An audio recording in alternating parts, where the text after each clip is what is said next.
پاکستان میں حکومتی کارکردگی کے ساتھ جوڑنا بہت معیوب اور عجیب سی بات ہے، لیکن اس کے علاوہ نون لیگ کے پاس اور پیپلز پارٹی کے پاس کچھ ہے نہیں۔ تحریک آزادی کی بات انہوں نے کبھی اب کی نہیں۔ بہت عرصہ ہو گیا کہ نون لیگ سے اس طرح کی کوئی گفتگو ہم سنیں، بلکہ نون لیگ کا اکثر جو بیانیہ ہے وہ بھارت کی دوستی اور کشمیر سے دوری کے گرد گھومتا ہے۔ حریت کانفرنس نے نواز شریف صاحب سے میٹنگ کی کوشش کی تو انہوں نے کہا جی کہ آپ بھارتی حکومت سے بات کریں، اصل سٹیک ہولڈر وہ ہیں۔ اب اس سے آپ اندازہ لگا لیں کہ تحریک آزادی کشمیر کے لیے نون لیگ کتنی سیریس ہے۔ پوری انتخابی مہم میں کسی طرح بھی تحریک آزادی کی بات نہیں کی گئی، بلکہ زیادہ جو ملبہ ہے وہ عمران خان حکومت کے اوپر گرا کر الیکشن جیتنے کی تیاری ہو رہی ہے۔ صرف عمران خان وہ واحد لیڈر ہیں جنہوں نے تحریک آزادی کشمیر کی بات کی۔ انہوں نے تراڑ کھل میں جلسے سے خطاب کرتے ہوئے علی گیلانی کو خراج تحسین پیش کیا، یاسین ملک کو خراج تحسین پیش کیا، اور انہیں کہا کہ آپ نے ڈٹے رہنا ہے، آپ نے محاذ چھوڑنا نہیں ہے، تھوڑا سا صبر کریں، انشاءاللہ کامیابی آپ کے قدم چومے گی۔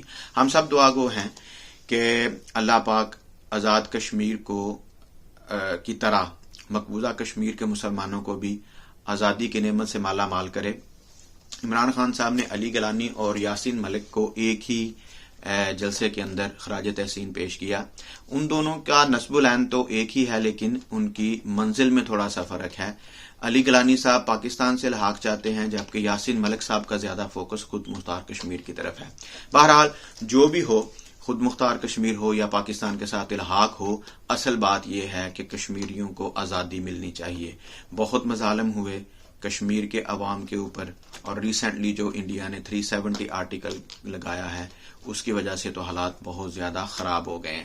ایک اوپن جیل ہے فلسطین کی طرح جس میں کشمیری رہ رہے ہیں، اور بھارتی افواج اور بھارتی حکومت وہی پروپیگنڈا اور وہی ہتھ کنڈے استعمال کر رہی ہے جو کہ اسرائیل فلسطین میں کر رہا ہے۔ تو اس حوالے سے عمران خان صاحب نے بہت اچھا یہ بات کی کہ انہوں نے تحریک آزادی کشمیر کی بات کی، انہوں نے علی گیلانی صاحب کی بات کی، انہوں نے یاسین ملک صاحب کی بات کی۔ یاسین ملک، علی گیلانی یہ نمائندے ہیں تحریک آزادی کشمیر کے، اور بھی ہیں، شبیر شاہ ہیں اور میر وائز ہیں۔ ہمارے لیے سب محترم ہیں کیونکہ وہ ایک اچھے کاز کے لیے، ایک بہت ہی نیک مقصد کے لیے جدوجہد کر رہے ہیں۔ جہاں تک بات ہے الیکشن کی، تو اس میں دیکھا کہ عمران خان نے تو مودی سرکار کو بھی آڑے ہاتھوں لیا، لیکن نون لیگ نے اور پیپلز پارٹی نے اس حوالے سے کوئی خاص بات چیت نہیں کی۔ عمران خان پچھلے کچھ عرصے سے بھارت کے حوالے سے ایک بڑی واضح پوزیشن لے چکے ہیں، اور خصوصاً کشمیر کے حوالے سے انہوں نے بڑی واضح پوزیشن لی ہے، اور عالمی فورمز پہ بھی، اقوام متحدہ ہو یا جہاں بھی وہ باہر دورے پہ جاتے ہیں، باہر بیرون ملک میں، وہ کشمیر کے مسئلے کو اٹھاتے ہیں، فلسطین کے اوپر بات کرتے ہیں، خصوصاً کشمیر کو انہوں نے بہت زیادہ ہائی لائٹ کیا ہے۔ تو وہ ایک انتہائی پوزیشن لے چکے ہیں کشمیر کے اوپر، اس سے اب ان کے لیے واپس ہٹنا ممکن نہیں ہے، اور ان کو ہٹنا بھی نہیں چاہیے۔ جو ان کا HBO کے ساتھ انٹرویو ہوا اس میں بھی انہوں نے واضح طور پر کشمیر کی بات کی۔ انہوں نے کہا کہ جب تک کشمیر کا مسئلہ حل نہیں ہوتا، پاکستان اور بھارت کے درمیان دوستانہ تعلقات قائم نہیں ہو سکتے۔ یہ بڑا واضح پیغام ہے۔ حالانکہ نون لیگ اور پیپلز پارٹی ہمیشہ گول مول بات کرتی ہیں، اب کشمیر کے حوالے سے کھل کے بات نہیں کرتے۔ شاید انہوں نے اس کے اوپر چپ سادھنے میں ہی عافیت سمجھ رکھی ہے، لیکن اچھی بات یہ ہے کہ عمران خان صاحب جو انتہائی پوزیشن لے چکے ہیں وہ اس کے اوپر قائم ہیں، اور اب دیکھنا یہ ہے کہ حکومت کس کی بنتی ہے کشمیر میں۔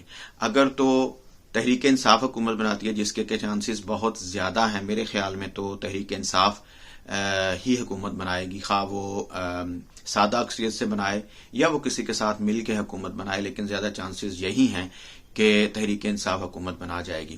کشمیر میں اگر تحریک انصاف کی حکومت بنتی ہے تو بھارت کو واضح پیغام جائے گا کہ کشمیری عوام تحریک انصاف حکومت کو اس لیے سامنے لائے ہیں، اس لیے کامیاب کروایا ہے تاکہ تحریک آزادی کشمیر کی بات کھل کر ہو۔ جو پوزیشن لے چکے ہیں مقبوضہ کشمیر کے حوالے سے، اس کو رجسٹر کیا جائے، اور نریندر مودی سمیت بھارتی اسٹیبلشمنٹ، بھارتی حکومت اور بھارت کو یہ پیغام دیا جائے کہ تحریک آزادی کشمیر آزاد کشمیر کے لوگوں کے لیے کتنی اہم ہے۔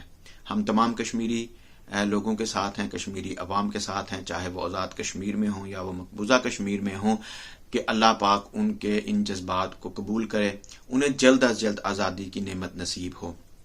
لیکن اگر نون لیگ کی حکومت بنتی ہے تو خدشہ یہ ہے کہ وہی چپ سادھنے والی ہی جو ہے وہ پالیسی اور حکمت عملی رکھی جائے گی، جس کا کہ خاطر خواہ تحریک آزادی کشمیر کو فائدہ نہیں ہوگا۔ تو اس حوالے سے تحریک انصاف اس لیے بھی چاہتی ہے کہ آزاد کشمیر کی حکومت ان کے پاس آئے تاکہ مزید کھل کر بھارت کے ساتھ مقبوضہ کشمیر کی آزادی اور مقبوضہ کشمیر کے حوالے سے بات کی جا سکے۔ اس بات میں کوئی دو رائے نہیں ہے اور کوئی شک نہیں ہے کہ آزاد کشمیر حکومت پاکستان حکومت سے زیادہ مقبوضہ کشمیر کے عوام کی نمائندہ سمجھی جاتی ہے، کیونکہ ان کے ساتھ جذباتی وابستگی بھی ہے، خونی وابستگی بھی ہے، ان کے تعلقات میں ہیں ان کے ساتھ۔ تو اس حوالے سے جو ہے وہ بہت اہم ہے یہ الیکشن، کیونکہ اس کے بعد خارجہ پالیسی جو ہے پاکستان کی بھی اور کشمیر کی بھی وہ بھارت کے حوالے سے مزید واضح ہوگی۔ نون لیگ کی حکومت آئے گی تو گھوم گھوم کی پالیسی آئے گی۔ پیپلز پارٹی تو خیر زیادہ بات کرتی نہیں ہے کشمیر کے اوپر، رہ کے آ جا کے پھر تحریک انصاف ہے کہ اگر وہ کامیاب ہوتے ہیں تو امید ہے کہ وہ تحریک آزادی کشمیر کے حوالے سے اپنے موقف پر قائم رہیں گے اور اس کے حوالے سے خاطر خواہ کوششیں کریں گے۔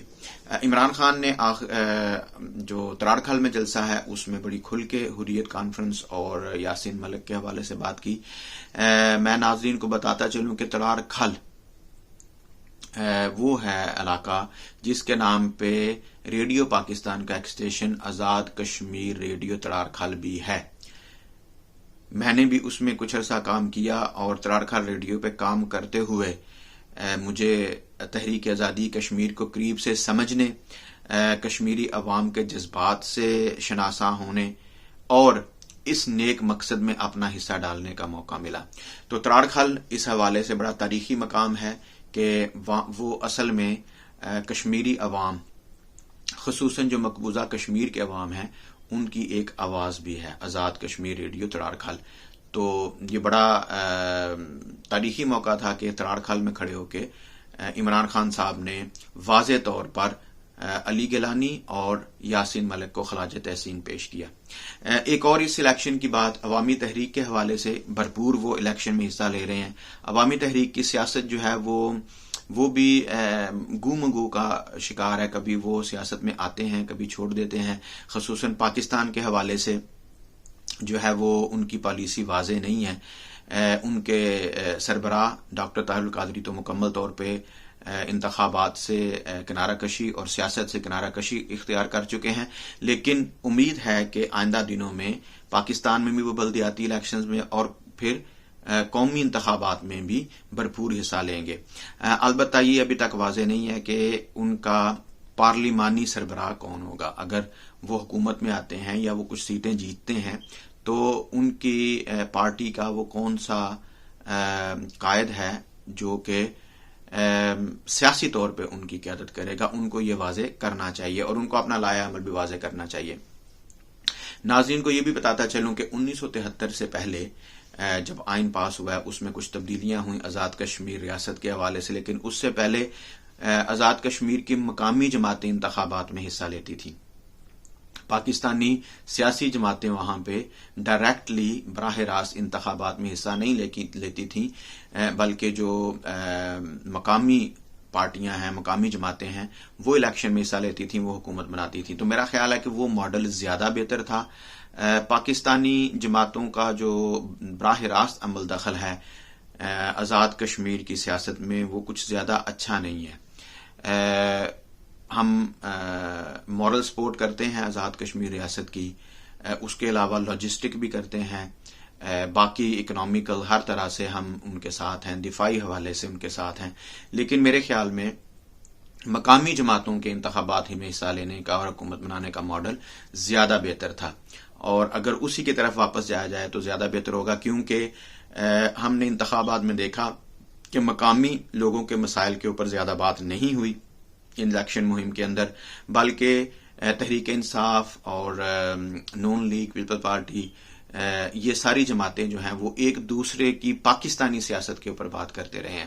تو اگر وہی ماڈل دوبارہ واپس آتا ہے کہ آزاد کشمیر کی مقامی جماعتیں الیکشنز میں حصہ لیں، وہی حکومت بنائیں، تو میرا خیال ہے کہ پھر ان کے مقامی مسائل کے اوپر زیادہ بہتر طریقے سے بات ہو سکتی ہے. اور میرا خیال ہے کہ آزاد کشمیر کی عوام کی اکثریت بھی یہی چاہتی ہے کہ ان کی مقامی جماعتوں کی مقامی حکومت بنے اور وہ اپنے آزاد کشمیر کے تمام اضلاع اور تمام علاقوں کی ترقی، ان کی بہبود، ان کی خوشحالی کے لیے زیادہ بہتر طریقے سے کام کر سکیں. جو بھی جماعت جیتے گی اس کے لیے نیک تمنائیں ہیں، لیکن میرے خیال میں تحریک انصاف کے جیتنے کے چانسز زیادہ ہیں، اور ان حالات میں، اس ماحول میں زیادہ بہتر چوائس بھی تحریک انصاف ہی ہوگی.